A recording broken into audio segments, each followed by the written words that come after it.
And what is going on, everybody? Welcome back to another episode of the Designated Players and MLS Podcast. Today, we've got a great guest. We're here with Bob from the Designated Pundits, one designated to another. Bob, how are you? Doing great, doing great. I'm really happy to be here on a Monday evening. It's crazy season, so I'm really glad I was able to fit you guys in, and I'm glad you asked me to be here. Just ready to talk some Major League Soccer. Now, I just want to get it started. I want to be here, sitting watching TV every Saturday night. I'm ready to get into it. I've been watching all kinds of weird soccer countries that I've never heard of, and I'm ready for US to be back in action for sure. Could not agree more. We have such a short off season here in America, but it always feels way too long. Like you just want to get right back into it as soon as MLS Cup's over. I just feel like a weirdo watching 16-year-old kids play like on TV. Like I was watching the women's like under 17 had like a 13-0 win against some nation I've never heard of before. You just kind of feel weird though. It's like, should I be watching this? This is kind of strange. Yeah, it's very, very different. I mean, let's bet on it. Yeah. Love it. I'm also with Connor. Connor, how you doing, buddy? I'm doing great. Good. Always happy to be back for yet another episode. We are going on to, I believe this is now 207. So we always start off with scarf of the week. Bob, which scarf are you rocking today?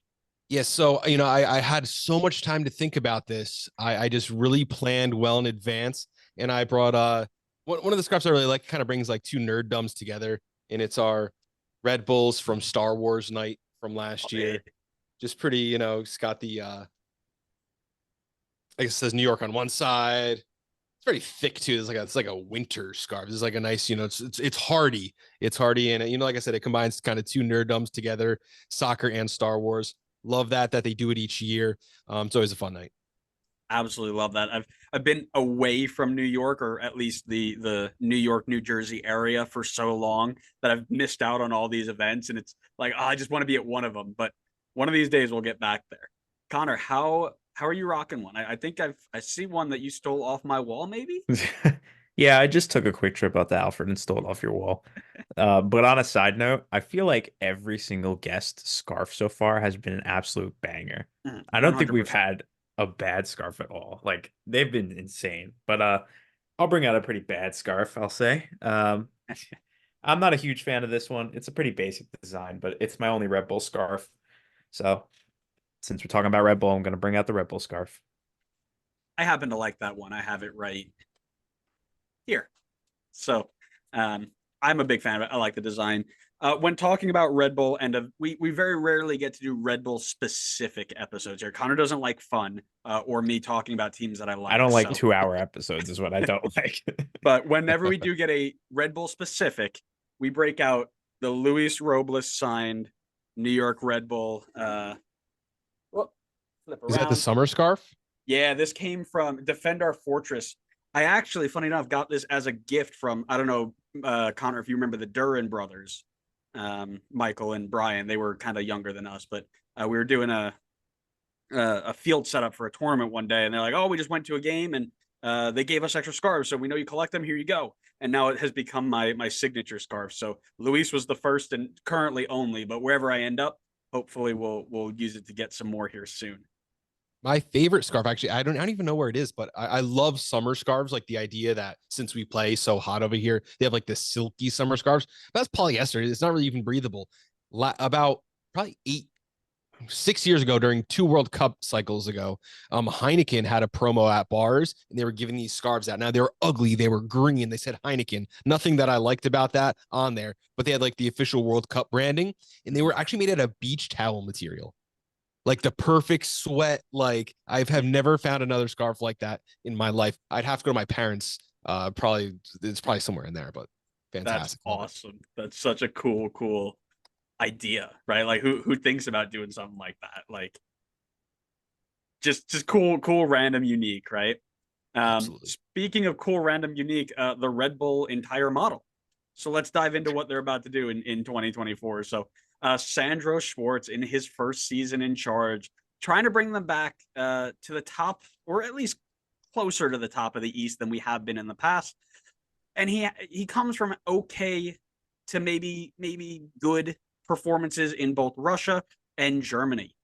Last season, Red Bull finished 8th in the East, 17th overall, 43 points, 11 wins, 13 losses, 10 draws. And pro referees probably found a way to rob us out of FCC. I say that out of no spite whatsoever. Thoughts on the new coach and the hire itself, Bob? How do you feel about Sandro coming in?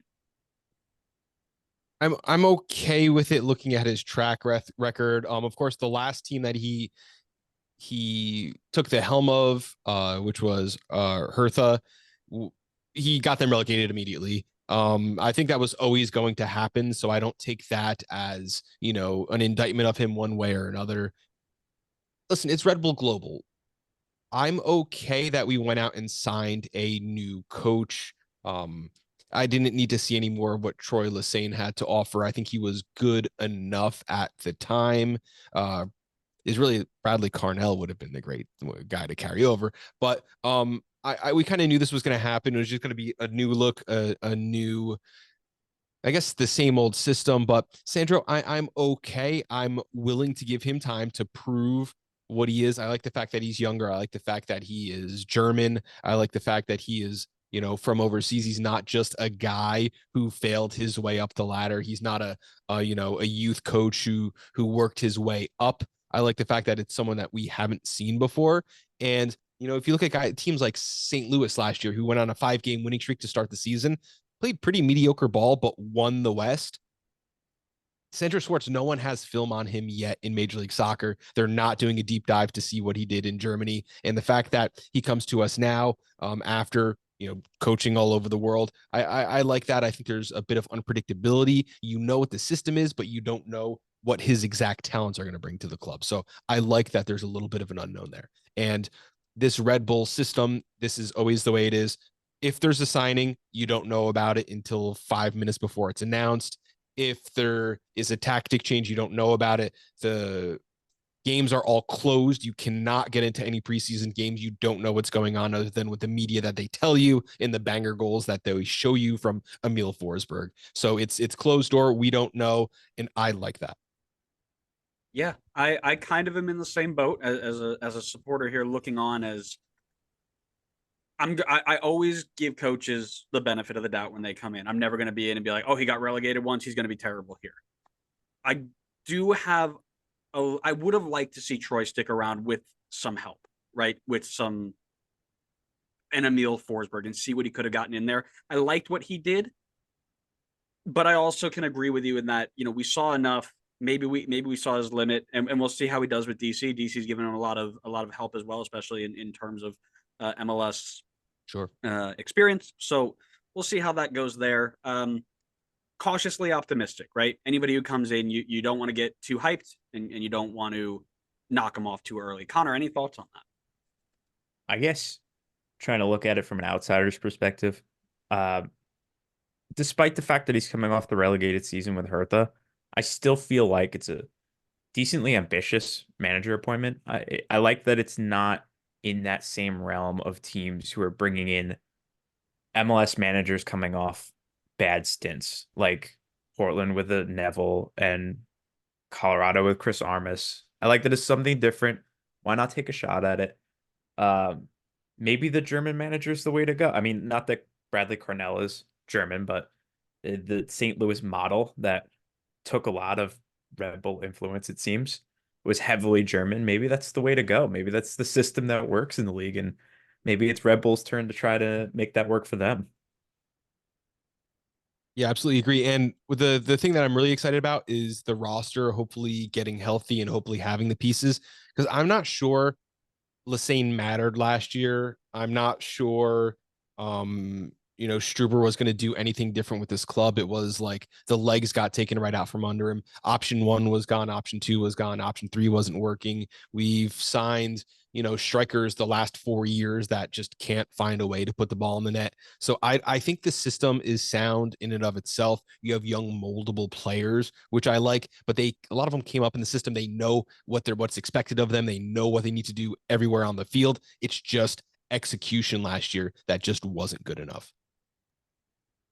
Yeah, it's spot on, right? The amount of strikers we've tried in that spot, I think I counted somewhere upwards of 7 or 8 in the last 2 or 3 seasons alone, right? Like, we have tried our best to get in there.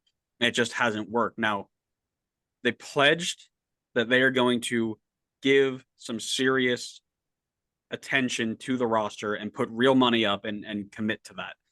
And they have, in a way, with Emil Forsberg. They brought in some depth as well at center back, and then some youth players. There are some players that they keep saying they're trying to bring in, but at this moment, on the 5th of February at 6:33 p.m. Eastern time, I don't know if there's much to discuss here, but do you have a best addition on the list? I mean, it's got to be Emil Forsberg, right? This is a guy who has played and succeeded everywhere he's been. He's the first true number 10 and probably the best true number 10. You might even want to say in this club's history, if you look at what he did when he was young, 20, 21 years old. He won Sweden twice with Malmo. Then he moves up to Leipzig, where he plays second division ball in Germany for 2 years, plays on the second place team that gets promoted. And then over the rest of his career, he's playing Bundesliga 1 on a third place team where he's playing 20 games a season. I counted out his stats. He has 40 Bundesliga goals, 40 Bundesliga assists.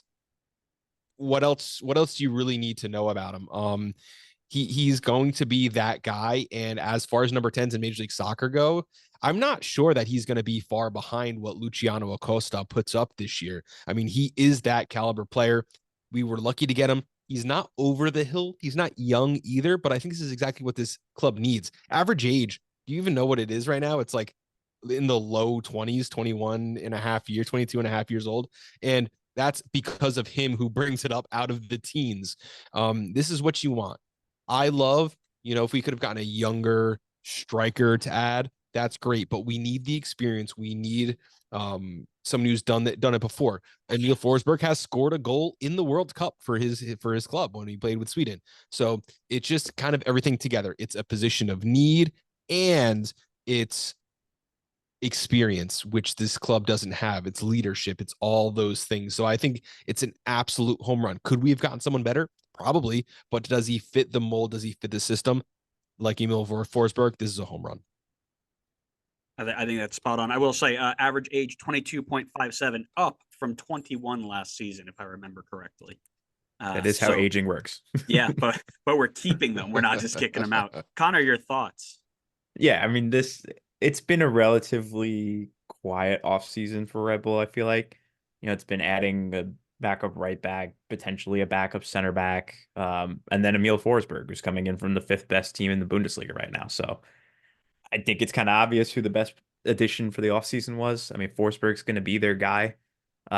It feels like, as Bob was saying, a bit of a different caliber designated player than you brought in the past, where I feel like it was more so taking a chance on some younger designated players out of South America or Central America with like Kaku and Luquinhas. And I think it's a better direction to go. It's more proven. It's someone who's got a better resume coming in. And I think it'll be beneficial for the team. I think it'll help even the young guys around him on the field just to up their game some more, try to hang with Forsberg, try to compete with him. And if you want to talk about the reason why this wasn't like the big price signing, is because we got a half price discount. Go to Transfermarkt, you'll see that he's worth $6 million.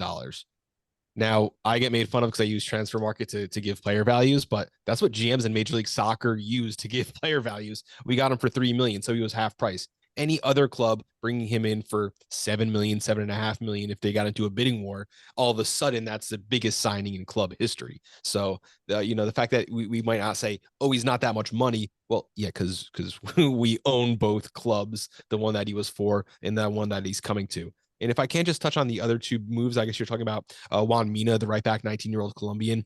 Great move for depth. That's going to help the roster up and down. And then when you add Noah Eiley, I believe his name is pronounced, Swedish player, also from Malmo, 6'5", 21 years old. That is the kind of move that is going to make this team a contender. If you look at what New York Red Bulls did, I said at the beginning of the year that they were going to be one of the best defenses in the league, and I got laughed up and down Major League Soccer Twitter. And then what did they do? They put up numbers that put them as like a top 3 defense in Major League Soccer. And if you look at the clubs that really can make the next step and be playoff contenders immediately, Red Bulls have to take the good defenses first, because those offenses can change like that. One good transfer window, one summer signing, and all of a sudden we're MLS Cup contenders. So, a backup center back may not be a sexy move, but it's like adding pass rushers when you already you lead the league in sacks. It is making sure your strength stays a strength for the rest of the year, and that's what's going to push this team ahead. Yeah, it's spot on all over the place. I think the other thing I would add about Emil Forsberg is we've talked about how like, oh, this is what he's done in the Bundesliga. We forget to mention that he's still like up to this day was still doing that, right? He was still playing in the Bundesliga this season, scoring goals, scoring for Sweden, scoring in Euro qualifiers. Like, this isn't somebody who hasn't been called into his national team for 3 years and is riding the bench at Leipzig that we are picking up, at half price. No, this is a guy who's performing day in and day out and is coming here to do that. And I think you're real spot on that in terms of number 10s in this league, him being a top 5 or even a top 3 by the end of year 1 is not out of the question. And this isn't a relegation team. This is a top 3 team in Germany. And I think I need to keep saying that over and over and over again. This isn't a second flight English kid coming over. This is someone playing in, one of the best 12 teams in Europe. Yeah, no, it's spot on. Now, we've talked about the people coming in, but we also have lost a lot of players. Bob, I want to ask you, from your point of view, who's the biggest loss that Red Bull have let go of or have given None away of them. so far? None of them. Love it. Goodbye. If you're not scoring, if you're not winning MLS Cup, you'd have no spot on this roster.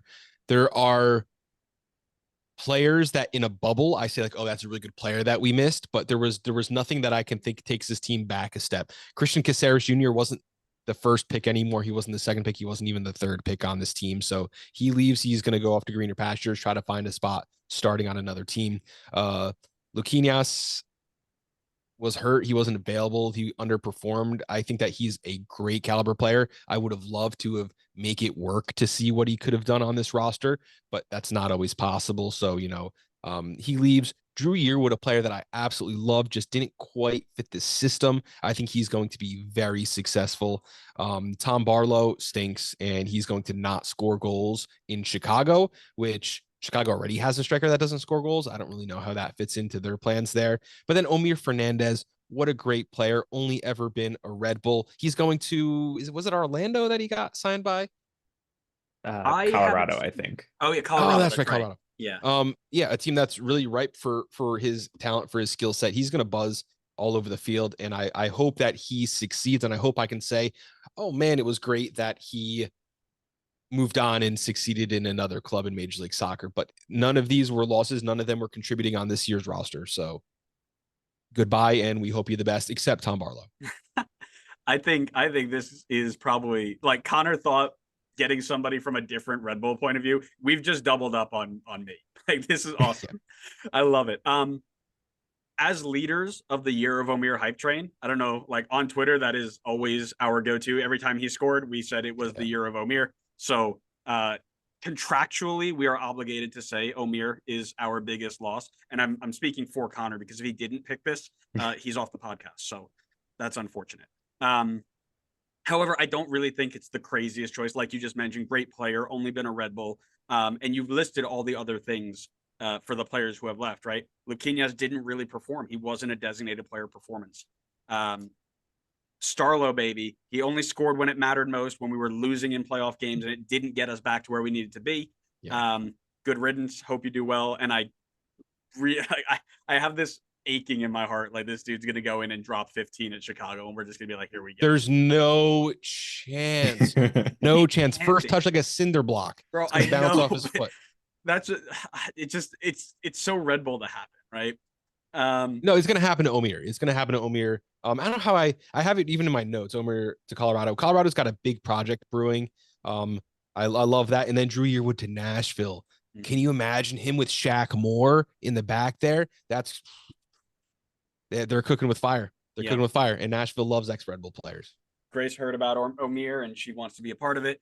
Good job, girl. But yeah, Yearwood, another player that I really enjoyed as well, but he was out of favor. He wasn't in selection, and you can't hold that around forever. And it was a comedy of errors with him kicking the ball in the stands, and like just a small injury on a fan. That's never a good look. He went to apologize. Then he was benched for that. Then he was battling injury. It just didn't work out for him here. But I think that might be the player that he might, kind of be a destroyer on Nashville there. And I'd love to see that. Yeah. And I'd love to see him be successful. And then Indom as center back 3 been replaced. So Right. Connor, any thoughts? Yes. I do want to start out by saying that I do believe that Starlo Barlow did score against Red Bull in the preseason game. So it's going just as Andrew was expecting so far, or he'll only score against Red Bull this season, which is also probably in Andrew's expectations. That might be worse. I'd rather him score 15 and none against us than scoring 3 against us in 2 games. Yes. Unfortunately, I also went Omir, so that means that I will be stuck on the podcast for a bit longer.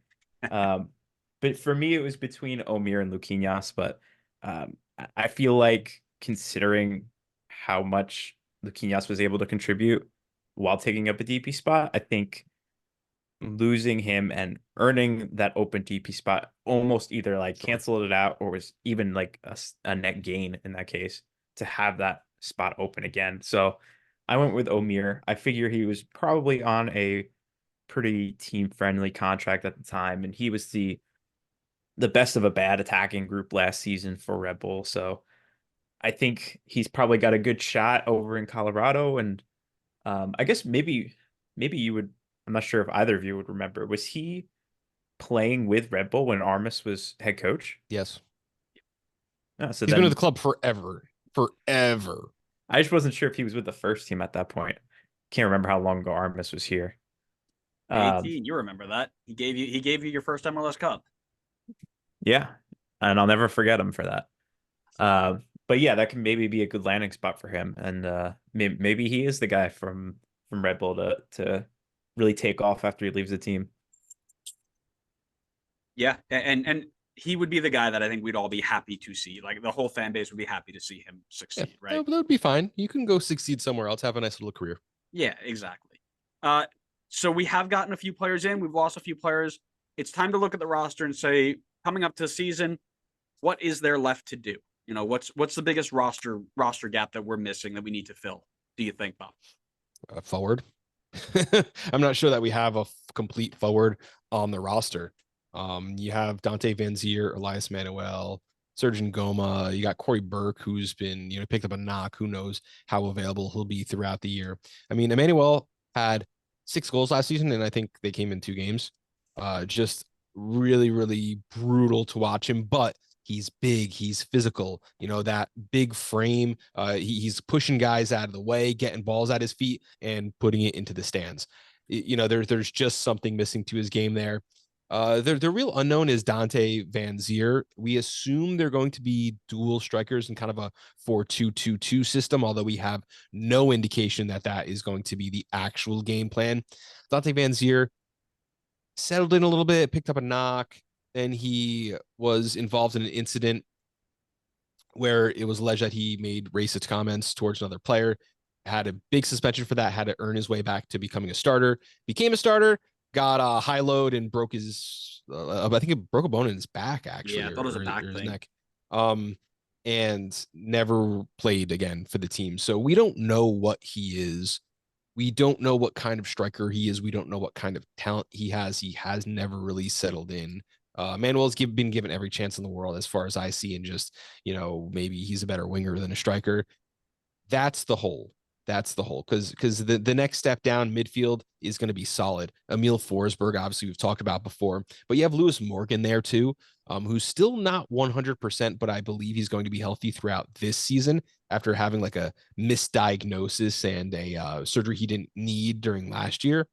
So if we get Lewis Morgan and Emil Forsberg, that is a huge part of the attack that you're missing there. And those are 2 guys who alone could add 7-8 goals to their roster. So I love that there.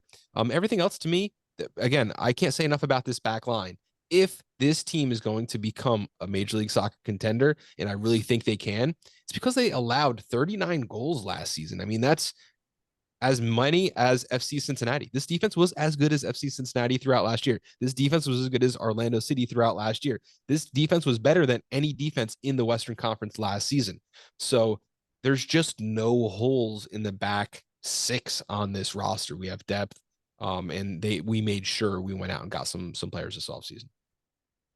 Yeah, I think that's a pretty good one. Connor, what do you got? So I guess mine's dependent on how Red Bull ends up lining up.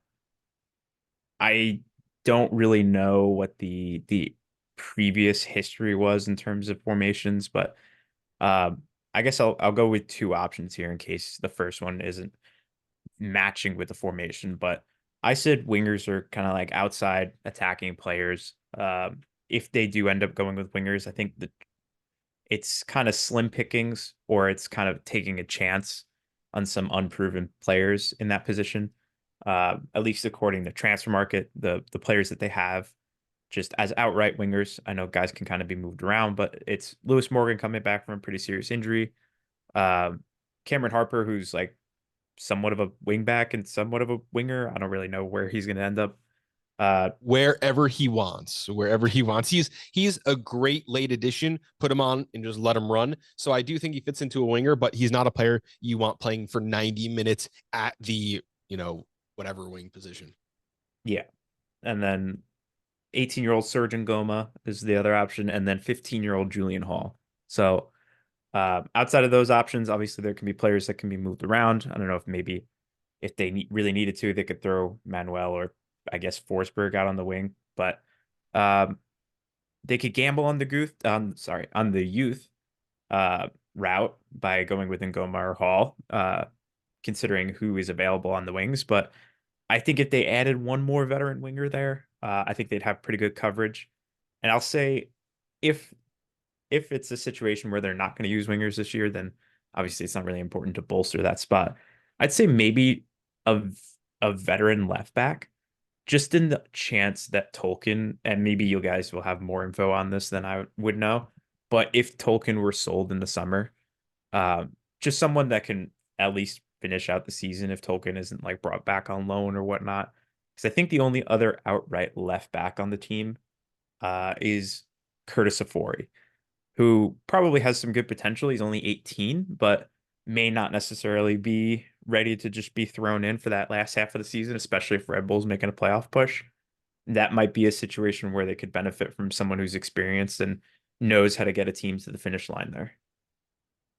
As someone who has no insider information, although I can kind of surmise, I would say we have no wingers. So guess what? We're not going to play with wingers. That kind of seems like the plan. And people think that, we're going to go with two attackers up top all season long because Van Zier can't be the single guy. I'm not sure that he can't be the single guy. I don't think we've earned that information yet. But I think this team really, when I look at it, kind of the best starting 11 for me would actually be like a 5-man back line. Get those 3 big center backs across the top there and when we were exposed in the playoffs, it was on Kyle Duncan's side, Tolkien was too far up the field. Let him get up the field by playing with 3 center backs, and I think that alleviates some of the problem. And then who are your wingers? Kyle Duncan and John Tolkien, who played more minutes ahead of the 50-yard line than behind it through most of last year. So I think the 4-2-2-2 is kind of set in stone as what we think is going to happen because we don't have those wide players. But, you do have depth all over. You have Sean and Dylan Nealis. Dylan Nealis is filled in all over the field from, center back to wing back to midfield. And then what you said, young guys. This is a play your young guy squad. And, you mentioned Julian Hall, left winger. He's been a starter for the team throughout this preseason. He had in his first 2 games a goal and an assist. 16 years old. This kid is going to be incredible. I can't wait to see what Julian Hall. Maybe it's a year too early. Maybe it's 5 years too early before we should really start talking about him. But that's an option. Those are options. In the fact that this is not a skill-based team, the fact that we're playing on a high press, we're getting turnovers, we're playing the ball into spots. Every player needs to know how to pass the ball. Every player needs to have confidence on their feet. That I think lends to one of the strengths of the team is the fact that Frankie Amaya can't play. Okay. Estrella, Hall, Stroud, Harper. Danny Edelman can't go. Plug someone else in there. the strength here is that there's really no players outside of maybe Emil Forsberg that we get worse if they can't suit up. The one place I'm a little worried about, and striker excluded because that's quite clearly a weak spot for us. Center back depth scares me a little bit. I know we just brought in Noah Ile. I think it's Iley. Yeah. There's like 4 or 5 different ways you could pronounce it. Mark Fishkin, who I talked to about it last week, gave me the correct pronunciation. This brain is not a steel trap like it used to be. So Love it. In one ear, out the other. I'll have to reach out to Mark then and see if he's got something for me. Andres Reyes is a red card magnet because he is just flying all over the pitch, sticking tackles. He's also mistake prone, right? Sean Nealis is solid as can be. But after those three, it's Davy Alexander, who I'm actually excited for. I think he might be able to give something. And then a draft pick, Aiden O'Connor, who our center back draft picks have not panned out over the last couple of years. Well, the Nealis brothers, right? Yeah. So you got Sean Nealis as like the one, but you had Roy Boateng, you had Nasita, you had there's one more that's escaping me, who all of them got up to, the bench and then were sent packing. So do I trust this one? They traded up for him. Maybe. I watched a couple of the clips that he showed and he's a tank. I mean, he's Sean Nealis 2.0, but I don't know, right? How early is early? I don't like Dylan Nealis as a center back personally, as a just me, but he can fill that role. But I agree with you. I think there are tons of places that we can pick and pop, and the system and the style of play means that you can put people who aren't necessarily comfortable in that spot and they'll still succeed because, as you mentioned, you just have to know how to do it all. Everybody's kind of an all player. Last year we had Steve Cangelosi on the podcast and we had him talk about some of the pieces here. And I asked about Edelman. I said, is Edelman really an everyday starter? And he said that Struber liked him so much, he was lining him up at center back. And that was Struber's actually favorite position for Daniel Edelman. So we do have that option there. And again, the fact is no one on this team is like a character mold, like old school Italian center back. They all have to be able to play with their feet towards the ball. Reyes, that's kind of his strength, right? No one's knocking everyone at FC Cincinnati for, having a red card magnet on their squad. That's a strength for them. Andre Reyes is the same thing. This defense, I'm not worried at all. I am cool as a cucumber that this is going to be a top 5 squad in Major League Soccer. Love it. Yeah, I think I've got good hope on the defense. It's the attack that we're always worried about. But here's what I really want to know. Which one of these young players that we're all keeping our eye on is breaking out this year? Who is going to be the guy that everybody's like, oh, here's the next guy in the Red Bull pipeline? Yeah, it's Julian Hall. And there's no doubt in my mind. You don't give a 15-year-old Major League Soccer minutes unless you think that he's going to rise to the occasion. Now, garbage time at the end of the season, okay, maybe that's not really an indication, but he got on the field for a reason. It was saying, hey, let's get this out of the way so that next time you're on the field, it's not your first Major League Soccer start. And we know what you can bring. And then the fact that he was the first choice, he was the one everyone wanted to see during preseason. Again, doors are closed. We don't know what he actually looked like, but we know he found himself on the scorecard his first 2 matches there with 1 goal and 1 assist. That's not nothing to me. And I think that to me is the player that I really want to see. I'd really be shocked if there was anyone else that stepped out, because I don't think right now, and this is probably the first year I've said this in a long time, I don't think there's many position battles. Like, is there a chance that Amaya or Edelman take a step back and someone else overtakes them on the depth chart? Probably not, in case there's an injury. So that's really what I like. Julian Hall being maybe a late sub. He is a winger. He's got some speed down the side. Kind of being that X factor at 15 years old. Yeah, I mean there's infinite amount of people you can choose. So I think Julian Hall's a great one. I agree. He got some minutes at the end of last year. I know he's been in a lot of the starting 11s. It'd be really interesting to see what he can do. Connor, what are you thinking? Well, I did not know about Julian Hall before doing my research on this. So I'll stick with the player that I have, but I think probably Julian Hall is made for the Red Bull pipeline and is probably next in the pipeline. But I went with Daniel Edelman, and I went with him because last year it was his first full year where he was getting minutes, and I think he did pretty well in what he was asked to do. His numbers were strong in the defense. They were a bit weak in the passing and attacking, but he's a ball winner. I think him not being good in the attack is not necessarily an issue. I think he can maybe even get a bit more minutes this season. I know he got a lot last year, but 1900 in terms of the regular season last year. I think he can hit over 2000 for this season, especially as you said, it's not really a lot of position battles there. So not too many options to sub him out.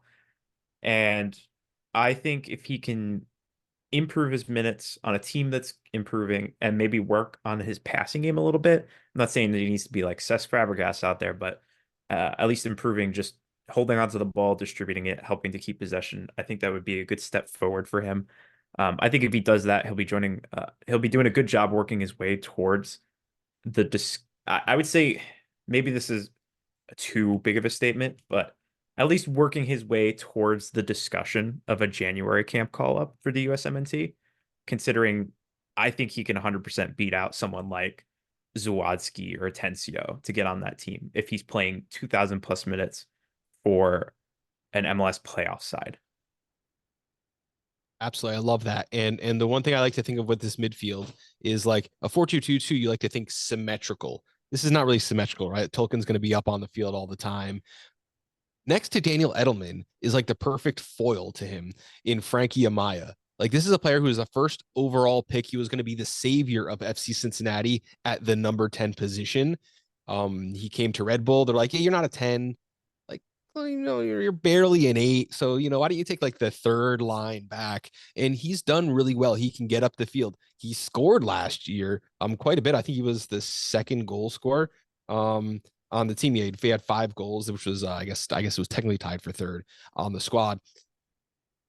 Frankie Maya isn't going to be asked to do that. He shouldn't be asked to do that. I think there's enough room. Everyone here plays to their strengths here.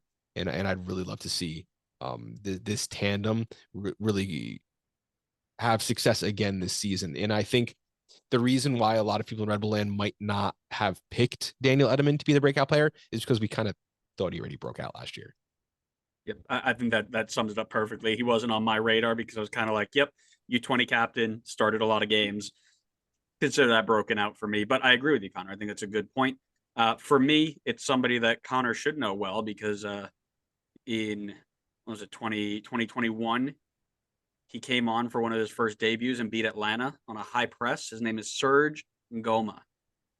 Connor, do you remember the game? Nope, no idea who you're talking about. Yeah, I didn't think so. So after that was the game where I'm like, oh, this guy's going to be legit. Like high press, high energy, super athletic, wins the ball, scores, 88th minute. We're all, all limbs, right? Then he gets hurt and he's slowed down through and we didn't see him much at all outside of really the playoff game for the penalty, right? I think that if he can get healthy and stay healthy, he will get significant minutes, especially if we're still worried a little bit about Lewis Morgan's, come and go injury, because they would switch off really well. And again, if Lewis Morgan needs to be put into a second striker role, like he kind of was in 2021, Goma can fill that space nicely. He can play as a second striker. He's very versatile in that sense as well. Really hoping that this is a year that he can stay healthy. And even if it's not I'm going to go from 100K to a $4 million player, at least he can get consistent enough to say, okay, next year is the year. Because he's only 18. He's got tons of time ahead of him if he can just stay healthy. So really, really interested to see if this is that year for him. Yeah, absolutely love it. And if you want to talk about, kind of the last guy just put icing on the cake here, Juan Mina, the right back. Kyle Duncan, you talked about Andre Reyes being a red card machine. Kyle Duncan went overseas and failed. He came back to Red Bull and did not look good in the playoffs. He looked good in the regular season, did not look good in the playoffs at all, especially, just getting blasted against Cincinnati. if there's a position battle, maybe if Mina really shows out, he would need an injury to get on the field. But if he really succeeded there, I think that he could be that. And maybe Duncan moves over to left back if Tolkien misses time or gets sold overseas. So I think that is kind of the last player that really maybe if I had to say the more practical than a 15-year-old, I would put Mina there.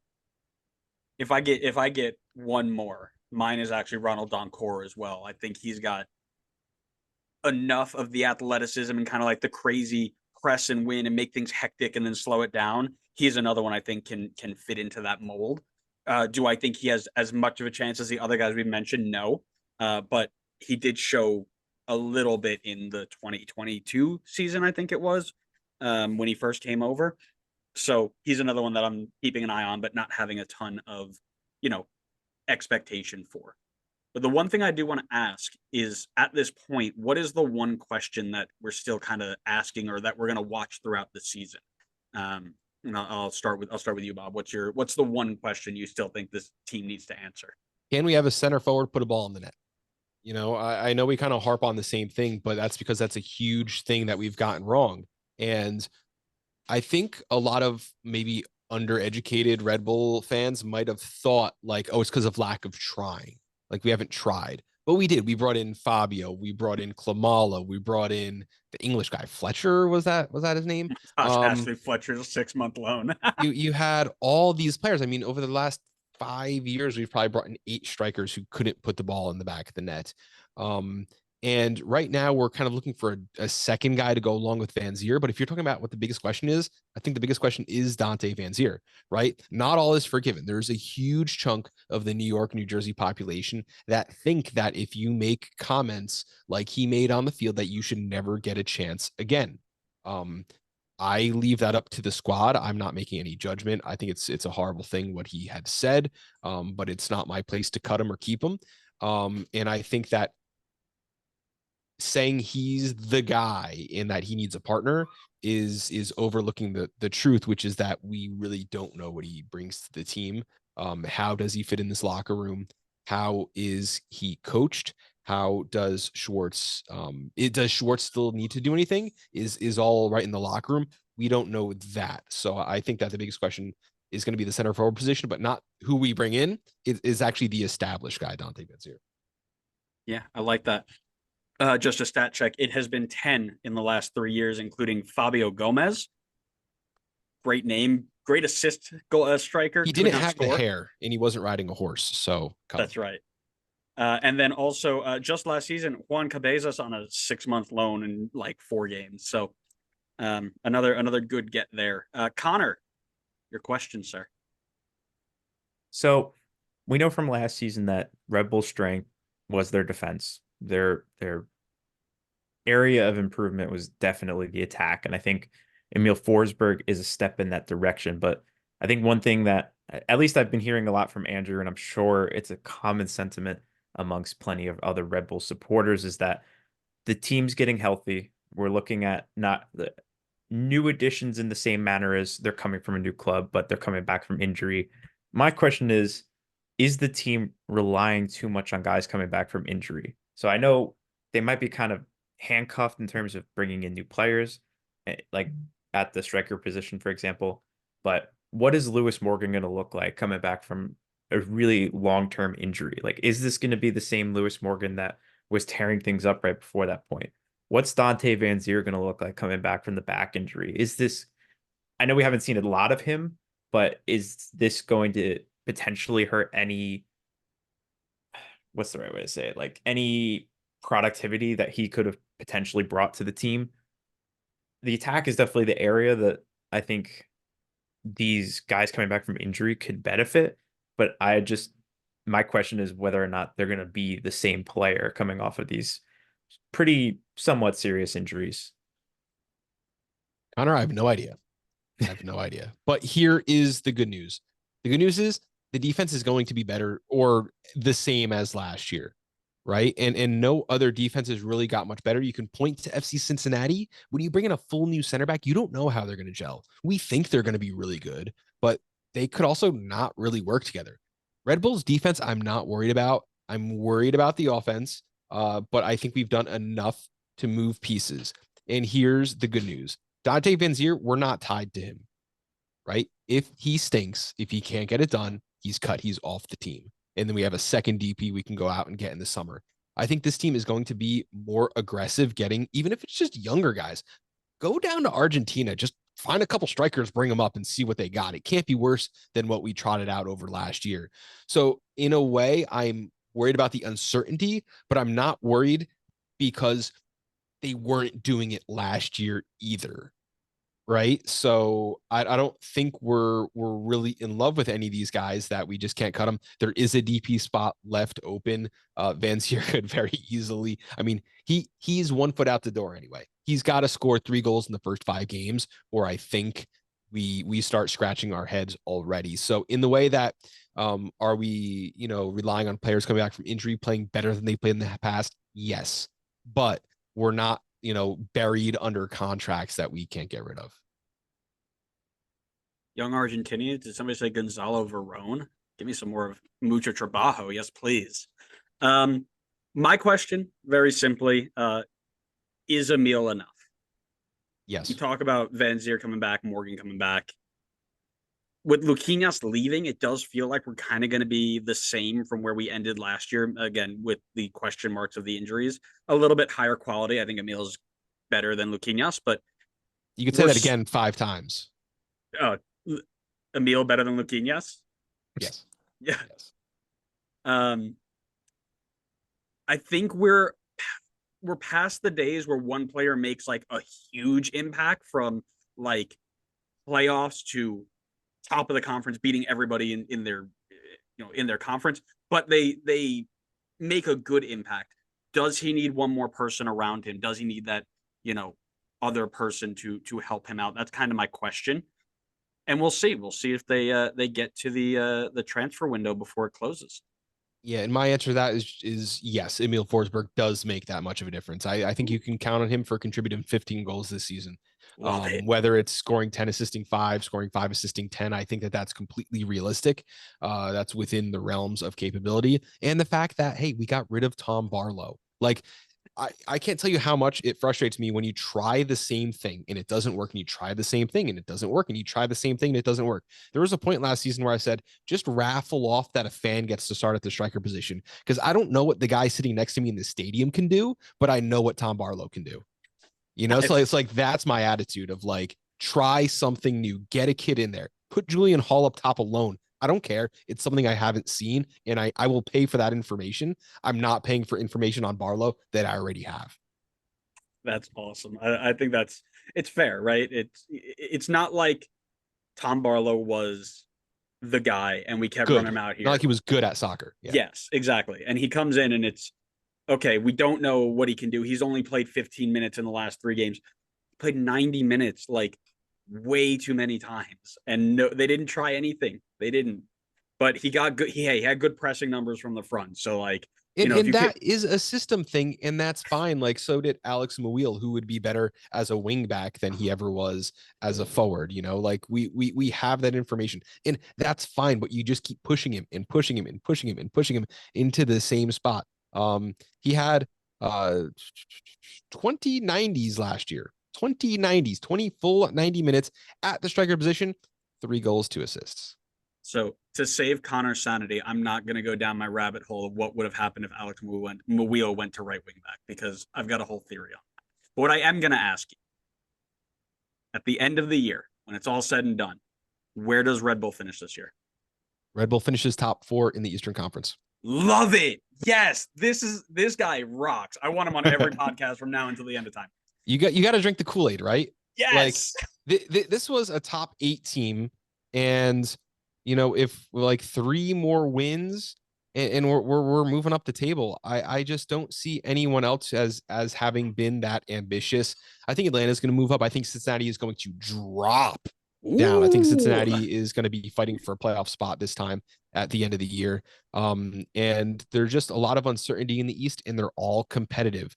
This was a great defense in Major League Soccer, and in the better of the conferences, they played some prolific offenses towards the end of the season and shut them down.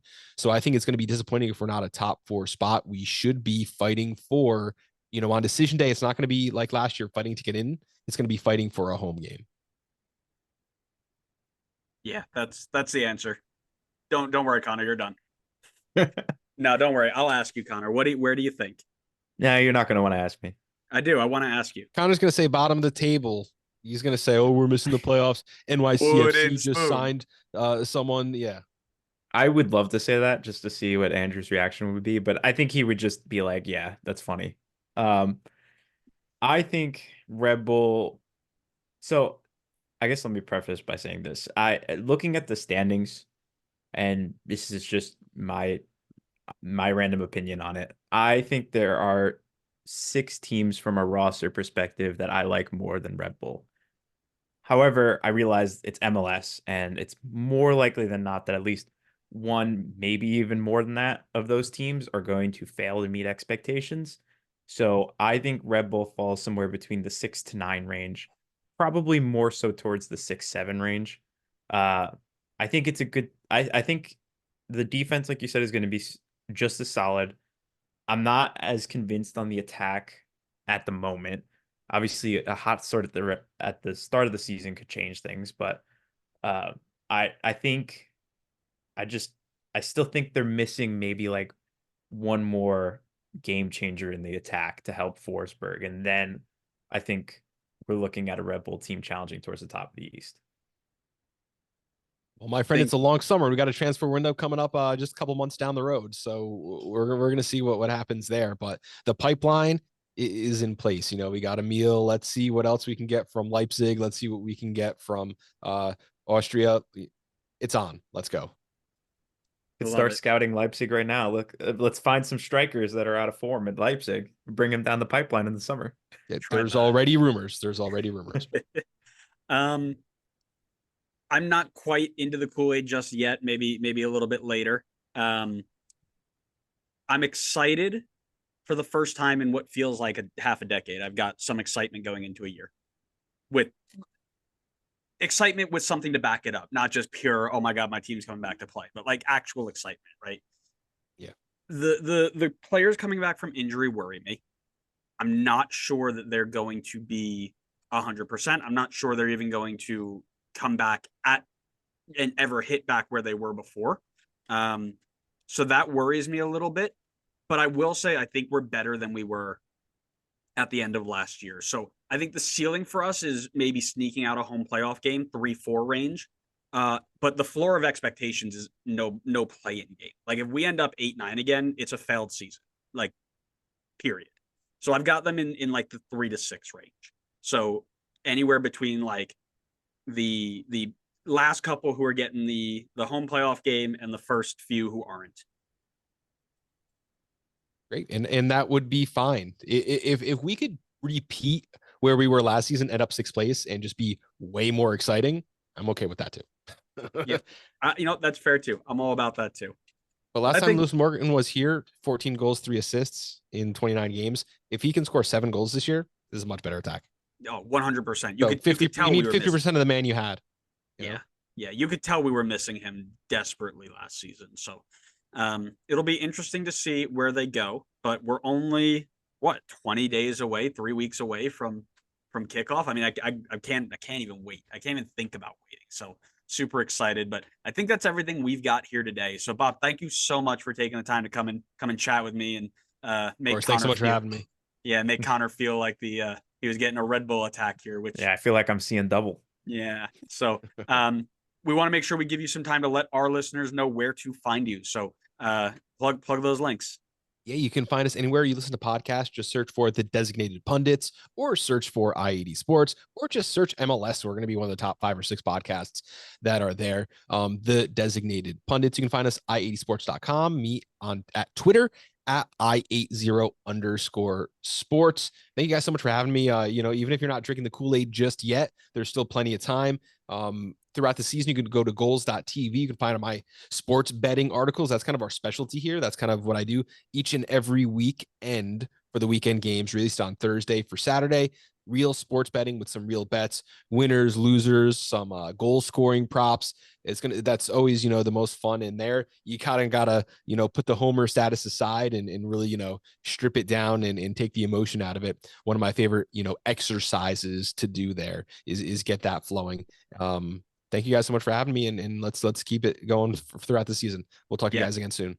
For sure. Absolutely. Yeah. We love the predictions. I've got people who come up to me all the time like, you got to do betting on your podcast and tell me who to bet for. I'm like, man, that's not my thing, but I send them to you every time. So hopefully they're getting good information from you, but they're also not soccer I hope people, so too. I doubt it. Bob, thanks so much again for coming down. Everybody for listening, thank you so much. Make sure you go check out all those links and follow for some fantastic MLS content. Not just Red Bull all the time. He does general MLS too, even though Red Bull is really the only one worth talking about anyway. So thanks so much again for listening, everybody, and we will see you next time on the next episode of the Designated Players and MLS podcast. See ya. Bye.